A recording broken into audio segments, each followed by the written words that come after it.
എല്ലാ കുട്ടികൾക്കും നമ്മുടെ വീഡിയോയിലേക്ക് സ്വാഗതം. ചിത്രത്തിൽ ഒരു മട്ടത്രികോണം അഥവാ റൈറ്റ് ട്രയാങ്കിൾ നമ്മൾ കാണുന്നുണ്ട്. ABC എന്ന് പറയുന്ന റൈറ്റ് ട്രയാങ്കിൾ അഥവാ മട്ടത്രികോണത്തിൻ്റെ 90 ഡിഗ്രി വരുന്ന കോൺ B ആണ് എന്ന് അടയാളപ്പെടുത്തിയിട്ടുണ്ട്. കോൺ B 90 ഡിഗ്രി ആണെങ്കിൽ അതിൻ്റെ മറ്റ് രണ്ട് കോണുകളായ Aയും Cയും 90-ൽ കുറവായിരിക്കും. കാരണം അവർ രണ്ടുപേരും ചേർന്നാൽ 90 ഡിഗ്രിയാണ് നമുക്ക് കിട്ടേണ്ടത്. അപ്പം അതുകൊണ്ട് എയിലെ കോണിനെയും സിയിലെ കോണും 90-ൽ രണ്ടുപേരും 90-ൽ കുറവായതുകൊണ്ട് അവരെ നമ്മൾ വിളിക്കുന്ന പേരാണ് ന്യൂനകോണുകൾ അഥവാ അക്യൂട്ട് ആംഗിൾസ്. അപ്പോൾ എയിൽ വരുന്ന കോണിനെ അടിസ്ഥാനപ്പെടുത്തിയിട്ട് ഈ എയിൽ വരുന്ന കോണിൻ്റെ എതിരെ വരുന്ന വശത്തിനെയാണ് നമ്മൾ എതിർവശം എന്ന പേരുകൊണ്ട് സൂചിപ്പിക്കുന്നത്. ഏതൊരു കോണിൻ്റെയും ഏതൊരു ന്യൂനകോണിൻ്റെയും ഇവിടെ എ ആണ് നമ്മൾ എടുക്കുന്നതെങ്കിൽ എയുടെ എതിരെ വരുന്ന വശത്തിനെയാണ് എതിർവശം എന്ന് സൂചിപ്പിക്കുന്നത്. അതാണ് BC. എയുടെ സമീപത്ത് വരുന്ന വശത്തിനെയാണ് നമ്മൾ സമീപവശം അഥവാ അഡ്ജസൻറ്റ് സൈഡ്. എതിരെ വരുന്ന വശത്തിന് എതിർവശം അഥവാ ഓപ്പോസിറ്റ് സൈഡ്. സമീപത്ത് വരുന്ന വശത്തിന് സമീപവശം അഥവാ അഡ്ജസൻറ്റ് സൈഡ് എന്ന് സൂചിപ്പിക്കുന്നു. കർണം AC ആണ് എന്ന് ഓർമ്മിച്ച് വയ്ക്കുക. അപ്പോൾ ഏതൊരു കോണിനെ ന്യൂനകോണിനെ സംബന്ധിച്ചും അക്യൂട്ട് ആംഗിളിനെ സംബന്ധിച്ചും മട്ടത്രികോണത്തിൽ 3 തരത്തിലുള്ള വശങ്ങളുണ്ട്. ഒന്ന് അതിനെതിരെയുള്ള വശം, അതിനെ എതിർവശം. അതിന് അടുത്തുള്ള വശം അതിനെ സമീപവശം അഥവാ അഡ്ജസൻറ്റ് സൈഡ്. എതിർവശത്തിനെ ഓപ്പോസിറ്റ് സൈഡ് എന്നാണ് വിളിക്കുക. പിന്നെ കർണവും. ഇതാണ് കോണെ അടിസ്ഥാനപ്പെടുത്തിയിട്ട് നമ്മൾ പറയുമ്പോൾ നമുക്ക് കിട്ടുക. അതേസമയം കോൺ C ആണ് നമ്മൾ എടുക്കുന്നതെങ്കിൽ കോൺ C എടുക്കുമ്പോൾ നമുക്ക് കിട്ടുന്ന എതിർവശം ആരാണ്? സിയെ അടിസ്ഥാനപ്പെടുത്തി പറയുമ്പോൾ എതിർവശം ആരാണ്? AB ആണ്. സിയെ അടിസ്ഥാനപ്പെടുത്തി പറയുമ്പോൾ കോൺ സിയുടെ സമീപത്തുള്ള വശം BC ആണ്. അപ്പോൾ സിയെ അടിസ്ഥാനപ്പെടുത്തി പറയുമ്പോൾ ഈ രണ്ട് കാര്യങ്ങളും നേരെ തിരിഞ്ഞു വരുന്നു എന്നാണ് അല്ലേ. കർണം എത്രയാണ്? കർണം AC. അപ്പോൾ C എന്ന് പറയുന്ന കോണിനെ അടിസ്ഥാനപ്പെടുത്തി പറയുമ്പോൾ എതിർവശം AB, സമീപവശം BC, കർണം AC. അപ്പോൾ ഈ 3 പദങ്ങളും ഈ 3 ടേമുകളും നമ്മൾ പ്രത്യേകം ഓർമ്മിച്ച് വെച്ചതിൻ്റെ അടിസ്ഥാനത്തിൽ ആണ് ഇനിയുള്ള ചോദ്യങ്ങളും ഇനിയുള്ള ആശയങ്ങളും നമുക്ക് പറയേണ്ടത്. ഈ 3 കാര്യങ്ങളെ അടിസ്ഥാനപ്പെടുത്തിയിട്ടാണ്. എതിർവശവും അഥവാ ഓപ്പോസിറ്റ് സൈഡ്, സമീപവശം അഥവാ അഡ്ജസൻറ്റ് സൈഡ്, കർണം അല്ലെങ്കിൽ ഹൈപ്പോട്ന്യൂസ്. ഒരു ചെറിയൊരു ഉദാഹരണം നമുക്ക് നോക്കാം മനസ്സിലാകാൻ വേണ്ടി. ഇതൊരു മട്ടത്രികോണമാണ്, റൈറ്റ് ട്രയാങ്കിളാണ്. 90 ഡിഗ്രിയാണ് ഒരു കോണ്. മറ്റ് രണ്ട് കോണുകൾ 50ഉം 40ഉമാണ്. 50 ഡിഗ്രി കോണിനെ അടിസ്ഥാനപ്പെടുത്തിയിട്ട് നമ്മൾ പറയുമ്പോൾ ഏതാണ് അതിൻ്റെ എതിർവശം? 50 ഡിഗ്രി കോണിനെ അടിസ്ഥാനപ്പെടുത്തി പറയുമ്പോൾ കൃത്യമായി നമുക്ക് നോക്കുമ്പോൾ അറിയാം 50 ഡിഗ്രി കോണിൻ്റെ എതിർവശം QR ആണ്. 50 ഡിഗ്രിയുടെ സമീപത്ത് വരുന്ന വശം ഏതാണ്? PQ. കർണം എന്ന് പറയുന്നത് നമുക്ക് കാണുമ്പോൾ അറിയാം കർണം PR ആണ്. അതേസമയം ഇത് 40 ഡിഗ്രി കോണിനെ അടിസ്ഥാനപ്പെടുത്തിയിട്ടാണ് നമ്മൾ പറയുന്നതെങ്കിൽ 40 ഡിഗ്രി കോണിനെ അടിസ്ഥാനപ്പെടുത്തിയിട്ടാണ് പറയുന്നതെങ്കിൽ 40 ഡിഗ്രിയെ സംബന്ധിച്ച് അതിൻ്റെ എതിർവശം എന്താണ്? PQ ആണ്. 40 ഡിഗ്രി കോണിൻ്റെ സമീപത്ത് അടുത്ത് വരുന്ന വശം ഏതാണ്? QR ആണ്. കർണം വീണ്ടും PR ആണ്. ഇത്തരത്തിൽ വശങ്ങൾ നമുക്ക് തിരിച്ചറിയാൻ കഴിയണം എന്നുള്ളതാണ് നിങ്ങൾ ഓർമ്മിച്ച് വയ്ക്കേണ്ടത്. ഇവിടെ 2 ത്രികോണങ്ങളുണ്ട്. രണ്ടും വശങ്ങളുടെ നീളത്തിൽ നല്ല വ്യത്യാസമുണ്ട് എന്ന് കാണുമ്പോൾ തന്നെ നമുക്കറിയാം. പക്ഷെ ഇവിടെ കോണുകൾ 2 ത്രികോണങ്ങളുടെയും കോണുകൾ 30, 60, 90 ആണ്. കോണുകൾ 30, 60, 90 വരുന്ന 2 ത്രികോണങ്ങളാണ്. നമുക്ക് മുൻപ് പരിചയമുള്ള 2 ത്രികോണങ്ങളാണ്. ഇതിൽ 30 ഡിഗ്രിക്ക് ABC എന്ന് പറയുന്ന ചെറിയ ത്രികോണത്തിലെ 30 ഡിഗ്രിക്കെതിരെയുള്ള വശം നമ്മളൊന്ന് നോക്കിക്കഴിഞ്ഞാൽ 30 ഡിഗ്രിക്കെതിരെയുള്ള വശം അതായത് BC ആണ്. BC 30 ഡിഗ്രിക്കെതിരെയുള്ള വശം എന്ന് പറയുന്നത് എത്രയാണ്? 1 സെൻറ്റിമീറ്റർ. അതിൻ്റെ ഇരട്ടിയാണ് ഏറ്റവും വലിയ വശം അതായത് കർണം. 30 ഡിഗ്രിക്കെതിരെയുള്ള വശമായ 1ൻ്റെ ഇരട്ടിയാണ് കർണം, 2 ആണ്. അതേ സ്വഭാവം ഇവിടെയുമുണ്ട്. ഇവിടെ വരുന്ന 30 ഡിഗ്രിക്കെതിരെയുള്ള വശം എത്രയാണ്? 4. അതിൻ്റെ ഇരട്ടിയാണ് വരിക? കർണം വരിക. അതായത് ചെറിയ ത്രികോണത്തിലെ 30 ഡിഗ്രിക്കെതിരെയുള്ള വശമായ BCയെ കർണമായ AC കൊണ്ട് ഹരിച്ചാൽ നമുക്ക് എന്താണ് കിട്ടുക? അംശബന്ധം അഥവാ റേഷ്യോ എത്രയായിരിക്കും? 1/2 ആയിരിക്കും. വലിയ ത്രികോണത്തിനെ സംബന്ധിച്ച് നമ്മൾ എടുക്കുകയാണെങ്കിൽ 30 ഡിഗ്രിക്കെതിരെയുള്ള വശം QR ആണ്, കർണം PR ആണ്, 30 ഡിഗ്രിക്കെതിരെയുള്ള വശത്തിനെ നമ്മൾ കർണം, അതായത് ഹൈപ്പോട്ട്ന്യൂസ് കൊണ്ട് ഹരിച്ചാൽ നമുക്ക് അവിടെയും കിട്ടുന്നത് എന്ത് തന്നെയാണ്? 1/2 തന്നെയാണ് കിട്ടുക.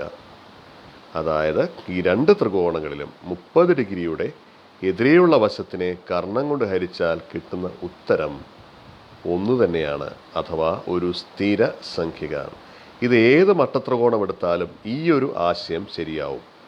അവിടെ വശങ്ങൾ മാറി മാറി വരാം, വശങ്ങൾ വ്യത്യാസം വന്നാലും അംശബന്ധം അഥവാ റേഷ്യോ എത്ര തന്നെയായിരിക്കും വരിക? 1/2 ആയിരിക്കും വരിക. ഇനി നമുക്ക് 30 ഡിഗ്രിക്കുള്ള കോണിൻ്റെ സമീപത്തുള്ള വശം, അതായത് സമീപവശം അഥവാ അഡ്ജസൻറ്റ് സൈഡ് നമ്മൾ നോക്കിയെന്ന് വിചാരിക്കുക. 30ൻ്റെ അഡ്ജസൻറ്റ് സൈഡ് എന്താണെന്ന് നമുക്കിവിടെ നോക്കുമ്പോൾ അറിയാം, √3 ആണ്. അപ്പോൾ അഡ്ജസൻറ്റ് സൈഡിനെ നമ്മൾ കർണം കൊണ്ട് ഹരിച്ചു എന്ന് വിചാരിക്കുക. അഡ്ജസൻറ്റ് സൈഡ് എന്ന് പറഞ്ഞാൽ 30ൻ്റെ അഡ്ജസൻറ്റ് സൈഡ് AB ആണ്, കർണം വീണ്ടും AC ആണ്. AB/AC എത്ര കിട്ടുക അവിടെ? √3/2 അല്ലേ. ഇനി വലിയ ത്രികോണം എടുത്ത് വലിയ ത്രികോണത്തിൻ്റെ 30ൻ്റെ അഡ്ജസൻറ്റ് സൈഡ് അല്ലെങ്കിൽ സമീപവശം PQ ആണ്. PQവിനെ നമ്മൾ കർണം കൊണ്ട് ഹരിക്കുന്നു, PR. PQ എത്രയാണ്? 4√3. കർണം എത്രയാണ്? 8. 4√3നെ 8 കൊണ്ട് ഹരിച്ചാൽ നമുക്ക് ഈ 4ഉം 8ഉം കൂടി ചെറുതാക്കി കഴിഞ്ഞാൽ അപ്പോൾ നമുക്ക് കിട്ടുന്ന ഉത്തരവും എന്ത് തന്നെയാണ്? √3/2 തന്നെയാണ്. അതിൻ്റെ അർത്ഥം 30 ഡിഗ്രിയുടെ സമീപത്തുള്ള വശത്തിനെ കർണം കൊണ്ട് ഹരിച്ചാൽ കിട്ടുന്നതും ഒരു സ്ഥിരസംഖ്യയാണ്. എത്രയാണത്? √3/2. ഈ ഒരു ആശയമാണ് നമ്മൾ ഉറപ്പിക്കേണ്ടത്. ഏതൊരു കോൺ എടുത്താലും, ഏതൊരു ന്യൂനകോൺ എടുത്താലും അതിൻ്റെ എതിർവശത്തിനെ കർണം കൊണ്ട് ഹരിച്ചാലും കിട്ടുന്ന ഒരു സ്ഥിരസംഖ്യ ആയിരിക്കും കിട്ടുന്നത്. അതുപോലെ തന്നെ സമീപവശത്തിനെ കർണം കൊണ്ട് ഹരിച്ചാലും നമുക്ക് കിട്ടുന്ന ഉത്തരം എപ്പോഴും ഒരു സ്ഥിര സംഖ്യയായിരിക്കും എന്നാണ് നമ്മൾ ഓർമ്മിച്ച് വെക്കേണ്ടത്. ഇപ്പോൾ ഈ ത്രികോണം ABCയിൽ 30 ഡിഗ്രി കോണിൻ്റെ എതിർവശം കർണത്തിൻ്റെ പകുതിയാണ്. അതുപോലെ തന്നെയാണ് PQRലും 30 ഡിഗ്രി കോണിൻ്റെ എതിർവശം കർണത്തിൻ്റെ പകുതിയാണ്. അതുകൊണ്ടാണ് എതിർവശത്തിനെ കർണം കൊണ്ട് ഹരിച്ചപ്പോൾ നമുക്ക് 1/2 ഉത്തരമായി കിട്ടിയത്.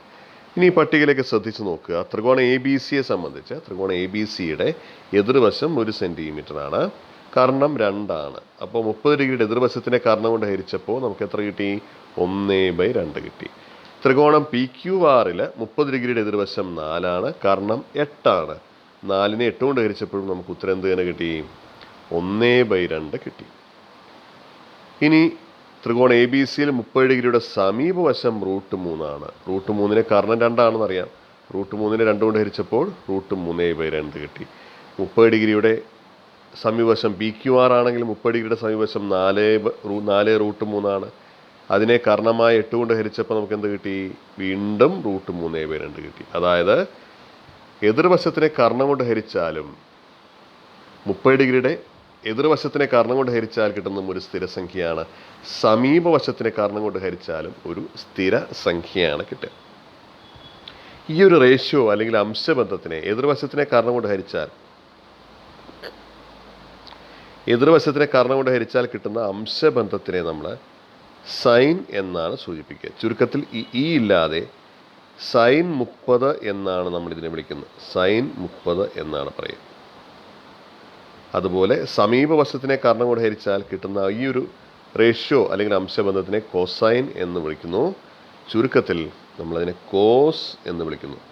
കോസ് 30 എന്ന് പറഞ്ഞാൽ അതിൻ്റെ അർത്ഥം 30 ഡിഗ്രിയുടെ സമീപവശത്തിനെ കർണം കൊണ്ട് ഹരിച്ചാൽ കിട്ടുന്ന റേഷ്യോ അഥവാ അംശബന്ധത്തിനെയാണ് നമ്മൾ കോസ് 30 എന്ന് വിളിക്കുന്നത്.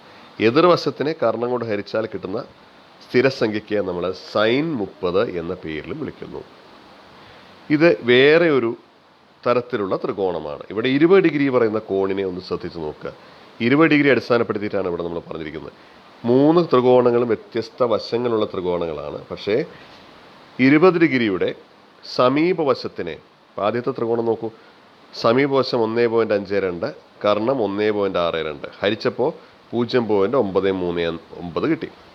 രണ്ടാമത്തെ ത്രികോണത്തിൽ 20 ഡിഗ്രിയുടെ സമീപവശം 3.52 ആണ്, കർണം 3.75, അപ്പോഴും ഉത്തരം കിട്ടുന്നത് തന്നെയാണ് 0.939. വീണ്ടും മൂന്നാമത്തെ ത്രികോണത്തിലും സമീപവശത്തിനെ കർണം കൊണ്ട് ഹരിച്ചപ്പോൾ ഒരേ ഉത്തരം കിട്ടി.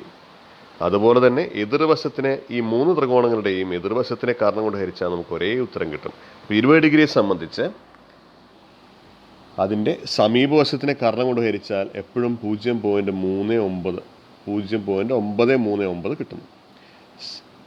20 ഡിഗ്രിയുടെ എതിർവശത്തിനെ കർണം കൊണ്ട് ഹരിച്ചാൽ എപ്പോഴും 0.34 കിട്ടുന്നു. അപ്പോൾ നമ്മൾ കോസ് 20 എന്ന് പേരിട്ട് വിളിക്കുന്ന അംശബന്ധമാണ് നമ്മുടെ കോസ് 20 നമ്മുടെ 0.939. അതുപോലെ സൈൻ 20 നമ്മുടെ 0.34. എപ്പോഴും അതൊരു സ്ഥിരസംഖ്യയായിരിക്കും. 20നെ സംബന്ധിച്ച് 20 വരുന്ന ഏത് ത്രികോണം എടുത്താലും അതൊരു സ്ഥിര സംഖ്യയായിരിക്കുമെന്നാണ് നമ്മൾ ഓർമ്മിച്ച് വെക്കേണ്ടത്. ഈ രണ്ട് അംശബന്ധങ്ങളാണ് ഇനിയുള്ള ചോദ്യങ്ങളിൽ നമ്മൾ പറയാൻ പോകുന്നത്. അതുകൊണ്ട് മനസ്സിൽ ഉറപ്പിച്ചു വയ്ക്കുക. ഏതൊരു കോണിൻ്റെയും സൈൻ എന്ന് പറഞ്ഞാൽ അതിൻ്റെ എതിർവശം ബൈകർണം, എതിർവശത്തിനെ കർണം കൊണ്ട് ഹരിക്കുന്ന അംശബന്ധം അഥവാ റേഷ്യോ. കോസ് എന്ന് പറയുന്നത് അതിൻ്റെ സമീപവശത്തിനെ കർണം കൊണ്ട് ഹരിക്കുമ്പോൾ കിട്ടുന്ന റേഷ്യോ. നമുക്ക് പരിചയമുള്ള രണ്ട് മട്ടത്രികോണങ്ങൾ കഴിഞ്ഞ ക്ലാസ്സുകളിലെല്ലാം നമ്മൾ ആവർത്തിച്ച് പറഞ്ഞിട്ടുള്ള രണ്ട് മട്ടത്രികോണങ്ങളാണ് 45, 45, 90. 45, 45, 90നെ സംബന്ധിച്ച് 45 ഡിഗ്രി കോണിനെതിരെയുള്ള വശങ്ങൾ തുല്യമായിരിക്കും. കോണുകൾ തുല്യമായതുകൊണ്ട് വശങ്ങൾ തുല്യമായിരിക്കും. നമ്മൾ വശങ്ങൾ എക്സ് എക്സ് എന്നെടുത്തിരിക്കുന്നു. നമുക്കറിയാം. അപ്പോൾ 90 ഡിഗ്രിക്കെതിരെയുള്ള വശം എന്ന് പറയുന്നത് ഈ ഏറ്റവും ചെറിയ വശത്തിന് √2 കൊണ്ട് ഗുണിക്കുന്നതാണ്. അപ്പോൾ സൈൻ 45 എന്ന് പറഞ്ഞാൽ അതിൻ്റെ 45 ഡിഗ്രി കോണിൻ്റെ എതിർവശത്തിനെ കർണം കൊണ്ട് ഹരിക്കുന്നതാണ്. എന്താണ് എതിർവശം? എതിർവശം എന്ന് പറയുന്നത് എക്സ്, കർണം എന്ന് പറയുന്നത് √2x. നമുക്കറിയാം ഇവിടെ എക്സും എക്സും പോയി കഴിഞ്ഞാൽ നമുക്ക് സൈൻ 45ൻ്റെ വില എന്ത് കിട്ടും? 1/√2. 45നെ സംബന്ധിച്ച് സമീപവശവും എക്സ് തന്നെയാണ്. അവിടെയും നമുക്ക് ഇതേപോലെ തന്നെ ഒരു ഉത്തരമാണ് കിട്ടുക. ഇവിടെ എക്സ് അതായത് വശത്തിൻ്റെ നീളം എന്ത് തന്നെയായാലും നമുക്ക് കിട്ടുന്ന അംശബന്ധം 1/√2. ഉദാഹരണത്തിന് ചെറിയ വശം 10 ആണെങ്കിൽ 45 ഡിഗ്രിക്കെതിരെയുള്ള വശം 10 ആണെങ്കിൽ അവിടെ ത്രികോണത്തിൻ്റെ കാരണം 10√2 വരിക. അപ്പോൾ അവിടെ 10ഉം 10ഉം നമുക്ക് ചെറുതാക്കിയാൽ കിട്ടുന്ന ഉത്തരം അപ്പോഴും എത്ര തന്നെ കിട്ടും? 1/√2. അപ്പോൾ എക്സിൻ്റെ വില എന്ത് തന്നെയായാലും സൈൻ 45 എപ്പോഴും 1/√2 ആയിരിക്കും. കോസ് 45ൻ്റെ വിലയും 1/√2 ആയിരിക്കും വരിക. ഈ വിലകൾ നമ്മൾ കാണാതെ പഠിച്ചു വയ്ക്കേണ്ട ആവശ്യമുണ്ട്. പരീക്ഷയ്ക്ക് വളരെയധികം ആവശ്യമുള്ള വിലകളാണ് 45ൻ്റെയും 30ൻ്റെയും 60ൻ്റെയും. ഇനി 30, 60, 90 ത്രികോണം എടുത്താൽ നമുക്കറിയാം 30 ഡിഗ്രിക്കെതിരെയാണ് ഏറ്റവും ചെറിയ വശം. അത് എക്സ് എന്നെടുത്തു. അതിനെ √3 കൊണ്ട് ഗുണിച്ചാൽ 60 ഡിഗ്രിക്കെതിരെയുള്ള വശം കിട്ടും. അതിൻ്റെ ഇരട്ടി എടുത്താൽ കർണം കിട്ടും. അപ്പോൾ സൈൻ 30 എന്ന് പറഞ്ഞാൽ അതിൻ്റെ എതിരെയുള്ള വശമായിട്ടുള്ള എക്സിനെ 2x കൊണ്ട് ഹരിക്കുന്നു. അപ്പോൾ അവിടെ എക്സും എക്സും പോയിട്ട് നമുക്ക് എന്ത് ഉത്തരം കിട്ടും? 1/2 സൈൻ 30ൻ്റെ വില. കോസ് 30നെ സംബന്ധിച്ച് അതിൻ്റെ സമീപവശം എന്താണ്?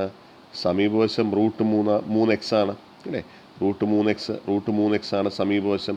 അപ്പോൾ ഈ √3xനെ നമ്മൾ 2x കൊണ്ട് ഹരിക്കുന്നു. അപ്പോൾ അവിടെ എക്സും എക്സും പോയിട്ട് √3/2 നമുക്ക് കിട്ടുന്ന അംശബന്ധം. കോസ് സൈൻ 60 കാണുമ്പോൾ നേരെ തിരിച്ചാണ് സംഭവിക്കുക. 60നെ സംബന്ധിച്ച് അതിൻ്റെ എതിർവശം എത്രയാണ്? √3x ആണ്. കാരണം 2x ആണ്. അപ്പോൾ √3x ഹരിക്കണം 2x. അവിടെ √3/2 സൈൻ 60ൻ്റെ വില. അതായത് കോസ് 60ൻ്റെ വിലകളുടെ നേരെ തിരിഞ്ഞാണ് സൈൻ 30ൻ്റെ കോസ് 30ൻ്റെയും വിലകളുടെ നേരെ തിരിച്ചാണ് എന്ത് വരിക? സൈൻ 60ൻ്റെയും കോസ് 60ൻ്റെയും വിലകൾ വരിക. Sine 30 1/2, sine 60 √3/2, cos 30 √3/2, cos 60 1/2. ഈ വിലകൾ നമുക്കൊന്ന് പട്ടികപ്പെടുത്താം, ഒന്ന് ഓർമ്മിച്ച് വെക്കേണ്ടതുണ്ട്. പട്ടിക നോക്കിക്കഴിഞ്ഞാൽ 30ൻ്റെയും 60ൻ്റെയും നമുക്ക് ഓർക്കാൻ എളുപ്പമാണ്. Sine 30 1/2, cos 30 √3/2. ഇത് നേരെ തിരിച്ചാണ് 60ൻ്റെ കാര്യത്തിൽ വരിക. Sign 60 √3/2, cos 60 1/2. 45 ആണെങ്കിൽ സൈൻ 60ൻ്റെയും കോസ് 60ൻ്റെയും 45 ആണെങ്കിൽ സൈനിൻ്റെയും കോസിൻ്റെയും വിലകൾ ഒരേ വിലകളാണ് വരിക. 1/√2, 1/√2 ക്രമത്തിലാണ് രണ്ടും വരിക. Sign 45 1/√2, cos 45 1/√2. 30നെ 60നെ സംബന്ധിച്ച് നമ്മൾ ഓർമ്മിച്ച് വെക്കേണ്ടത് വിലകൾ നേരെ തിരിഞ്ഞാണ് വരിക. Sine 30 1/2, cos 30 √3/2, sine 60 √3/2, cos 60 1/2. ഈ വിലകൾ, ഈ 3 കോണുകളുടെയും വിലകൾ നമ്മൾ കാണാതെ പഠിച്ചു വെക്കേണ്ട ആവശ്യമുണ്ട്. ഇനിയുള്ള ചോദ്യങ്ങളിലും പരീക്ഷയ്ക്ക് വരുന്ന മിക്ക ചോദ്യങ്ങളിലും ഈ 3 പേരുടെയും സാന്നിധ്യം നമുക്ക് കാണാൻ കഴിയും. ഇനി 0 മുതൽ 90 വരെയുള്ള ത്രികോണമിതി അളവുകൾ നമുക്ക് ബുക്കിൻ്റെ പുറകുവശത്താൻ തന്നെ നമ്മുടെ ആ പാഠപുസ്തകത്തിൽ അധ്യായത്തിൻ്റെ അവസാനം കൊടുത്തിട്ടുണ്ട്. ഇതിനെ നമുക്ക് ഒരുമിച്ച് ഇതിൻ്റെ പ്രത്യേകത മനസ്സിലാക്കാനായിട്ട് നമ്മളൊരു വൃത്തം വരച്ച് നോക്കുകയാണ്. ഒരു ഗ്രാഫ് പേപ്പറിൽ ഒരു വൃത്തം വരച്ച്, വൃത്തത്തിനെ സംബന്ധിച്ച് നമ്മൾ 1 യൂണിറ്റായിട്ട് എടുത്തിരിക്കുന്നത്, ഈ വൃത്തത്തിൻ്റെ ആരമായിട്ട് നമ്മൾ എടുക്കുന്നത് 10 സെൻറ്റിമീറ്റർ നീളമാണ് ആരമായിട്ട് എടുക്കുന്നത്. 10 സെൻറ്റിമീറ്റർ നീളം ആരമുള്ള 10 സെൻറ്റിമീറ്റർ ആരമുള്ള ഒരു വൃത്തമാണ് നമ്മൾ വരയ്ക്കുന്നത്. അതിനുശേഷം ഇതിൽ നമുക്ക് വിവിധങ്ങളായ കോണളവുകൾ എങ്ങനെ അടയാളപ്പെടുത്താമെന്ന് കുറച്ച് വലിയ ചിത്രത്തിലേക്ക് പോകാം. ഇവിടെ ഇങ്ങനൊരു വൃത്തമാണ് വരച്ചിരിക്കുന്നതെന്ന് കരുതുക. ഇവിടെ ആദ്യം 10 ഡിഗ്രി വരുന്ന ഒരു കോണളവാണ് നമ്മൾ നോക്കുന്നത്. ഇപ്പോൾ ഉദാഹരണത്തിന് ഇത് എ ആണെന്ന് എടുക്കുക. AB എന്ന് പറയുന്ന വൃത്തത്തിൻ്റെ ആരമാണ്.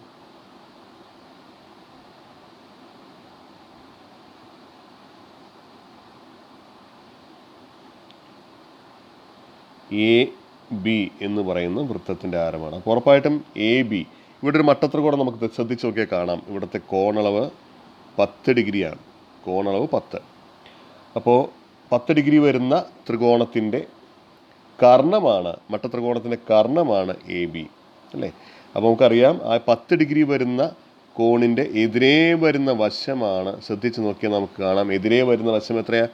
1.7 ആണ് എതിരേ വരുന്ന വശം അല്ലേ. 1.7. അതിൻ്റെ സമീപവശം എവിടെയാണ്? സമീപവശം താഴേക്കൊന്ന് ശ്രദ്ധിച്ച് നോക്കൂ. സമീപവശം എത്രയാണ്? 9.8 നമുക്ക് കാണാം. സമീപത്ത് 9.8 ആണ് സമീപവശം അല്ലേ. കർണം എത്രയായിരിക്കും? നമുക്ക് പറഞ്ഞു കർണം എപ്പോഴും 10 ആവുന്ന വിധത്തിലാണ് നമ്മൾ എടുത്തിരിക്കുന്നത്. അപ്പോൾ ആദ്യം കോണ് 10 ഡിഗ്രി, ന്യൂനകോൺ 10 ഡിഗ്രി വരുന്ന മട്ടത്രികോണത്തിനെ സംബന്ധിച്ച് എതിർവശം 1.7, സമീപവശം 9.8. ഇനി കുറച്ചും കൂടി വലുത് 20 ഡിഗ്രി വരുന്ന കോണാണ് വരച്ചിരിക്കുന്നതെന്ന് വിചാരിക്കും. ഇത് 20 ഡിഗ്രിയാണ്. 20 ഡിഗ്രി വരുന്നതാണ് വരയ്ക്കുന്നതെങ്കിൽ എതിർവശം എന്താണെന്ന് നോക്കിയാൽ നമുക്കറിയാം. എതിർവശം കുറച്ചും കൂടി എത്രയായി? 3.4 സമീപവശം കുറയാണ് ചെയ്തത്. സമീപവശം എത്രയായി? 9.4 ശ്രദ്ധിക്കുന്നുണ്ടാവും. താഴെ നോക്കിയാൽ മതി. സമീപവശം 9.4. അടുത്തതിൽ എതിർവശം 5 സമീപവശം 8.7 അടുത്ത ത്രികോണത്തിൽ എതിർവശം 6.4 സമീപവശം 7.7 അല്ലേ. അതായത് 40 ഡിഗ്രി എടുത്തപ്പോൾ അതിപ്പോൾ ഇത് മുമ്പോട്ട് പോകും തോറും എന്ത് മാറ്റങ്ങളാണ് നമ്മൾ ശ്രദ്ധിക്കുന്നത്? എതിർവശങ്ങൾ കൂടി വരുന്നു. 7.7 സമീപവശം കുറഞ്ഞു വരികയാണ് ചെയ്യുന്നത്. അങ്ങനെ മുമ്പോട്ട് പോകും തോറും എതിർവശം കൂടി വരുന്നു, സമീപവശം കുറഞ്ഞു വരുന്നു. ഇനി നമുക്ക് 10ൻ്റെ സൈൻ വിലയും കോസ് വിലയും എങ്ങനെ കണ്ടുപിടിക്കും? 10നെ സംബന്ധിച്ച് നമുക്കറിയാം, നമ്മളിപ്പോൾ കണ്ടു അതിൻ്റെ എതിർവശം 1.7 ആണ്. 10ൻ്റെ എതിർവശം സൈൻ 10, അതായത് 10 ഡിഗ്രി കോണിൻ്റെ എതിർവശം 1.7 ആണ്. അപ്പോൾ സൈൻ 10 എന്ന് പറഞ്ഞാൽ എതിർവശം ബൈ കർണമാണ്. അപ്പോൾ 1.7 ഹരിക്കണം 10. ഒരു സ്ഥാനം ഇടത്തോട്ട് മാറിയിട്ട് നമുക്ക് എന്ത് കിട്ടും? 0.17 ആണ് സൈൻ 10ൻ്റെ വില. അതവിടെ എഴുതിയിട്ടുണ്ട്. അതേസമയം കോസ് 10 സംബന്ധിച്ച് അതിൻ്റെ സമീപവശം എത്രയായിരുന്നു? 9.8 ആണ്. അപ്പോൾ സമീപവശം 9.8 ആണ്. അപ്പോൾ 9.8നെ കർണമായ 10 കൊണ്ട് ഹരിക്കുന്നു. അപ്പോഴും ഒരു സ്ഥാനം ഇടത്തോട്ട് പോയിട്ട് നമുക്ക് എന്ത് കിട്ടും? 0.98 കിട്ടും. 0.98. അപ്പോൾ അതുപോലെ തന്നെ 20ൻ്റെയും 30ൻ്റെയും 40ൻ്റെയും വിലകൾ നമ്മൾ കണ്ടുപിടിച്ചിട്ടുണ്ട്. അപ്പോൾ ഇവിടെ നമ്മൾ പ്രത്യേകം ശ്രദ്ധിക്കേണ്ട ഒരു കാര്യം, സൈൻ വിലകൾ 10 ഡിഗ്രി മുതൽ 80 ഡിഗ്രി വരെ സൈനിൻ്റെ വിലകൾ കൃത്യമായി കൂടിക്കൊണ്ടിരിക്കുന്നു. കോസിൻ്റെ വിലകൾ നേരെ തിരിച്ചാണ്. 10 മുതൽ 80 വരെ കോസിൻ്റെ വിലകൾ കുറഞ്ഞുകൊണ്ടിരിക്കുന്നു. അതിന് കാരണം എതിർവശം കൂടിക്കൊണ്ടിരിക്കുന്നു, സമീപവശം കുറഞ്ഞുകൊണ്ടിരിക്കുന്നു. പിന്നെ നമ്മൾ ശ്രദ്ധിക്കേണ്ട ഒരു കാര്യം, സൈൻ 10ൻ്റെ അതേ വിലയാണ് കോസ് 80-നുള്ളത്. സൈൻ 20ൻ്റെ അതേ വിലയാണ് കോസ് 70-നുള്ളത്. അതായത് 20, 70 എന്നീ ജോഡികൾ കൂട്ടുമ്പോൾ 90 കിട്ടുന്ന കോൺ ജോഡികളാണ് 20ഉം 70ഉം. ഇവരെ സംബന്ധിച്ച് സൈൻ 20ൻ്റെ വിലയാണ് കോസ് 70ൻ്റെ തിരിച്ചും പറയാം നമുക്ക്. കോസ് 20ൻ്റെ വിലയായിരിക്കും ആർക്ക് വരിക? സൈൻ 70ന്. അപ്പോൾ ഇവരെ സംബന്ധിച്ച് ഇവരുടെ സൈനും കോസും വിലകൾ തുല്യമായിരിക്കും. 20ഉം 70നും എടുത്ത്. അതുപോലെ തന്നെ 30ഉം 60 എടുത്താൽ സൈൻ 30ൻ്റെയും കോസ് 60ൻ്റെയും വില തുല്യമായിരിക്കും. 40ഉം 50ഉം എടുത്താൽ സൈൻ 40ൻ്റെ വില തന്നെയായിരിക്കും കോസ് 50ന് വര. ഇത് നമുക്ക് ഈ പട്ടിക നോക്കിക്കഴിഞ്ഞാൽ കൃത്യമായിട്ട് അത് കാണുമ്പോൾ തന്നെ നമുക്കറിയാം. ഈ പട്ടികയിൽ വ്യക്തമായിട്ട് അതിൽ എഴുതിയിട്ടുണ്ട്. നിങ്ങൾക്ക് നോക്കിയറിയാം. സൈൻ 50ൻ്റെ വില 0.77, കോസ് 40ൻ്റെ വിലയും 0.77 തന്നെയാണ്.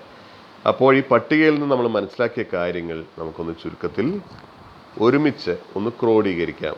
എന്താണ് ഈ പട്ടികയിൽ നിന്ന് നമ്മൾ മനസ്സിലാക്കിയ കാര്യങ്ങൾ? ഈ പട്ടികയിൽ നിന്ന് മനസ്സിലാക്കിയ കാര്യങ്ങൾ: കോണളവുകൾ 0ൽ നിന്ന് 90ലേക്ക് കൂടി വരുമ്പോൾ ന്യൂനകോണിൻ്റെ എതിർവശം കൂടി വരുന്നു. നമ്മൾ കണ്ടതാണ്. എതിർവശം കൂടി വരുന്നു, സമീപവശം കുറഞ്ഞു വരുന്നു എന്നാണ്. അതിനാൽ സൈനിൻ്റെ അളവ്, എതിർവശം കൂടുന്നതുകൊണ്ട് തന്നെ സൈനിൻ്റെ അളവ് എപ്പോഴും 0ൽ തുടങ്ങി 1ലേക്ക് കൂടുന്നു. എതിർവശം കൂടുന്നതുകൊണ്ട് സമീപവശം കുറഞ്ഞു വരുന്നു എന്നുള്ളതുകൊണ്ട് കോസിൻ്റെ അളവ് 1ൽ തുടങ്ങി ഏറ്റവും മാക്സിമത്തിൽ പരമാവധി വിലയിൽ തുടങ്ങി 0ലേക്ക് കുറഞ്ഞു വരുന്നു. ഇനി കോണളവ് 0 ആകുമ്പോൾ എന്താ സംഭവിക്കുക? കോണളവ് 0 ആകുമ്പോൾ ഈ സമീപവശം തന്നെയായിരിക്കും, ഇവിടെ ഈ കർണം തന്നെയായിരിക്കും. കർണം നേരെ എങ്ങോട്ട് വരുന്നു ചേരും? കോണളവ് 0 ആണെങ്കിൽ നമുക്ക് നോക്കാം. കോണളവ് 0 ആണെങ്കിൽ ഇപ്പോൾ ഈ വശം നേരെ താഴേക്ക് വന്നിട്ട് എവിടേക്ക് എത്തും? നമ്മുടെ താഴെ വരുന്ന സമീപവശത്തിനോട് ചേരും. ഇതാണല്ലോ കർണം. കർണം എന്ന് പറയുന്ന വശം ഇതാണ്. ഈ വശം നേരെ താഴെ വന്ന് സമീപവശത്തിനോട് ചേരും. അതായത് കർണവും സമീപവശവും ഒന്നാവുന്ന അവസ്ഥയിലാണ് കോണ് നമുക്ക് എന്ത് കിട്ടുക? 0 കിട്ടുക. അതായത് കർണം എന്ന് പറയുന്നതും സമീപവശം എന്ന് പറയുന്ന 1 യൂണിറ്റ് അഥവാ 10 സെൻറ്റിമീറ്റർ. അപ്പോൾ ആ സമയത്ത് എതിർവശം എന്ന് പറയുന്ന സംഭവം ഇല്ല അതിന്. അതുകൊണ്ടാണ് സൈൻ 0 കണ്ടുപിടിക്കുമ്പോൾ 0 ഉത്തരം കിട്ടുന്നു. എതിർവശം 0, കർണം 1, 0/1 0. കോസ് 0ൻ്റെ വില കാണുമ്പോഴോ കോസിനെ സംബന്ധിച്ച് സമീപവശവും കർണവും 1 തന്നെയാണ്. അതുകൊണ്ട് 1/1 അല്ലെങ്കിൽ 10/10 എത്ര കിട്ടും? 1 കിട്ടും. ഇനി 90 ഡിഗ്രി വരുമ്പോൾ എന്താ സംഭവിക്കുക? 90 ഡിഗ്രി വരുമ്പോൾ ഈ എതിർവശം എന്ന് പറയുന്നത് ചെന്ന് എന്തിലേക്ക് എത്തും? നമ്മുടെ നേരെ എങ്ങോട്ടാണ് എതിർവശം പോവുക? എതിർവശം എന്ന് പറയുന്നത് നേരെ നമ്മുടെ കർണവുമായിട്ട് ഒരേ വിലയായിട്ട് മാറും. എതിർവശവും കർണവും ഒരേ അളവാകും. കാരണം 10 ആവും. ഇതിങ്ങോട്ട് വന്നാൽ 10 സെൻറ്റിമീറ്റർ ആയിട്ട് മാറും. അപ്പം അതുകൊണ്ട് 90 ഡിഗ്രി വരുമ്പോൾ എതിർവശവും കർണവും തുല്യമായിരിക്കും. അതായത് 1 യൂണിറ്റ് അഥവാ 10 സെൻറ്റിമീറ്റർ. അവിടെ സമീപവശം 0 അതുകൊണ്ടാണ് സൈൻ 90ൻ്റെ വില കാണുമ്പോൾ 1 തന്നെയാണ്. 10/10 1/1 1 കിട്ടും. സൈൻ 90ൻ്റെ വില 1. കോസ് 90 കാണുമ്പോൾ സമീപവശം 0 ആയതുകൊണ്ട് 0/1 0 കിട്ടുന്നു. ഇനി മുകളിലെ പട്ടികയിൽ നമുക്ക് മനസ്സിലായ കാര്യം, കൂട്ടുമ്പോൾ 90 കിട്ടുന്ന കോണളവുകളുടെ സൈനും കോസും തുല്യമായിരിക്കും. അതായത് സൈൻ 10 = കോസ് 80, സൈൻ 20 = കോസ് 70. ഇത് വളരെ പ്രധാനപ്പെട്ടൊരു കാര്യമാണ്, നമ്മൾ ഓർത്തു വയ്ക്കേണ്ട കാര്യമാണ്. കൂട്ടുമ്പോൾ 90 കിട്ടുന്നു. അതായത് സൈൻ 50ൻ്റെ വില എന്തിനു തുല്യമാണ്? കോസ് 40ന് തുല്യമാണ്. കൂട്ടുമ്പോൾ 90 കിട്ടുന്ന കോണുകൾക്ക് ഇങ്ങനെ ഒരു പ്രത്യേകത കൂടി ഉണ്ട്. ചുരുക്കത്തിൽ നമ്മൾ മനസ്സിലാക്കിയ കാര്യം ഒന്ന് ഒരുമിച്ച് ക്രോഡീകരിച്ചാൽ, ഏതൊരു ത്രികോണത്തിനെ സംബന്ധിച്ചും സമീപവശത്തിനെ കർണം കൊണ്ട് ഹരിച്ചാൽ നമുക്കൊരു സ്ഥിരസംഖ്യ കിട്ടുന്നു. എതിർവശത്തിനെ കർണം കൊണ്ട് ഹരിച്ചാലും ഒരു സ്ഥിരസംഖ്യ കിട്ടുന്നു. അപ്പോൾ എതിർവശത്തിനെ കർണം കൊണ്ട് ഹരിക്കുമ്പോൾ നമുക്ക് കിട്ടുന്ന സ്ഥിരസംഖ്യയെ ചുരുക്കത്തിൽ സൈൻ, അതറിയപ്പെടുന്ന SINE എന്നാണ്, ചുരുക്കത്തിൽ സൈൻ എന്ന് നമ്മൾ വിളിക്കുന്നു. സമീപവശത്തിനെ കർണം കൊണ്ട് ഹരിച്ചാൽ നമുക്ക് കിട്ടുന്ന സ്ഥിരസംഖ്യയെ നമ്മൾ കോസൈൻ അഥവാ കോസ് എന്ന് വിളിക്കുന്നു. നമുക്കറിയാം സൈൻ വില, ഏതൊരു കോണിൻ്റെയും സൈൻ വില എന്ന് പറഞ്ഞാൽ എതിർവശം ബൈ കർണമാണ്. അല്ലെങ്കിൽ വേറെ രീതിയിൽ പറഞ്ഞാൽ എതിർവശം കണ്ടുപിടിക്കാൻ നമുക്ക് കോണിൻ്റെ സൈൻ വിലയെ കർണം കൊണ്ട് ഗുണിച്ചാൽ മതി. കർണം ഗുണിക്കണം സൈൻ, എതിർവശം കണ്ടുപിടിക്കാൻ. അതും വളരെ എളുപ്പത്തിൽ മനസ്സിലാക്കാനുള്ള കാര്യമാണ്, ഓർമ്മിച്ച് വെച്ചാൽ മതി. സമീപവശമാണ് കണ്ടുപിടിക്കേണ്ടെങ്കിൽ ഇതേ കർണത്തിനെ കോസ് വില കൊണ്ട് ഗുണിച്ചാൽ മതി. ഒരു ഉദാഹരണം, വളരെ സിമ്പിളായ ഒരു ഉദാഹരണം നോക്കാം.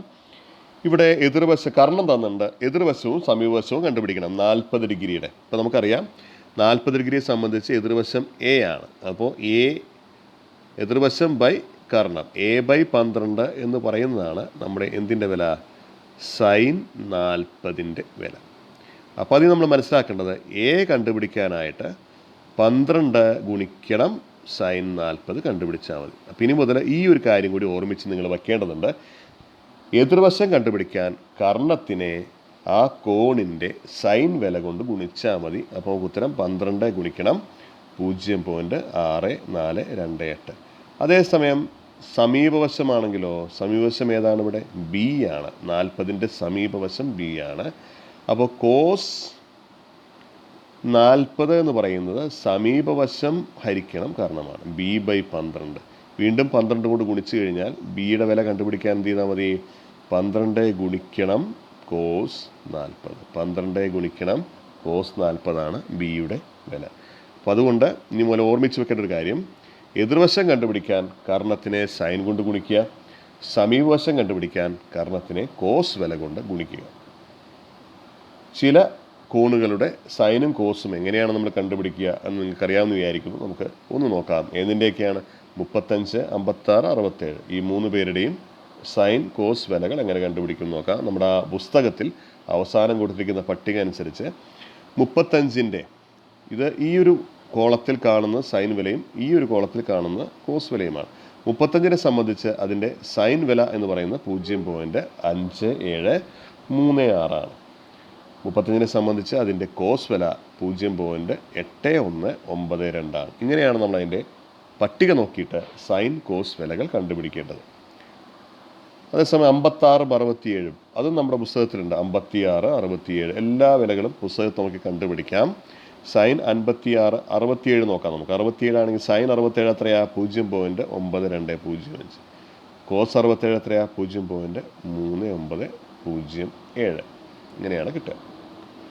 71 ആണെങ്കിൽ സൈൻ 71 0.9455, കോസ് 71 0.3256. ഇങ്ങനെയാണ് നമ്മൾ പട്ടിക നോക്കിയിട്ട് സൈനിൻ്റെയും കോസിൻ്റെയും വിലകൾ കണ്ടുപിടിക്കുന്നത്. പരീക്ഷയ്ക്കാണെങ്കിൽ 30, 45, 60ൻ്റെ ഒഴികെയുള്ള എല്ലാ സൈൻ കോസ് വിലകളും നമുക്ക് ചോദ്യത്തിൽ തന്നിട്ടുണ്ടാവും. അപ്പോൾ 30, 45, 60 നമ്മൾ കാണാതെ പഠിച്ചു വയ്ക്കേണ്ട സൈൻ കോസ് വിലകളാണ്. ഇനി അടുത്ത ഭാഗത്തിൽ നമ്മൾ പുസ്തകത്തിലെ ചോദ്യങ്ങളിലേക്ക്, ഇതുമായി ബന്ധപ്പെട്ട ചോദ്യങ്ങളിലേക്കാണ് പോവുക. Thank you.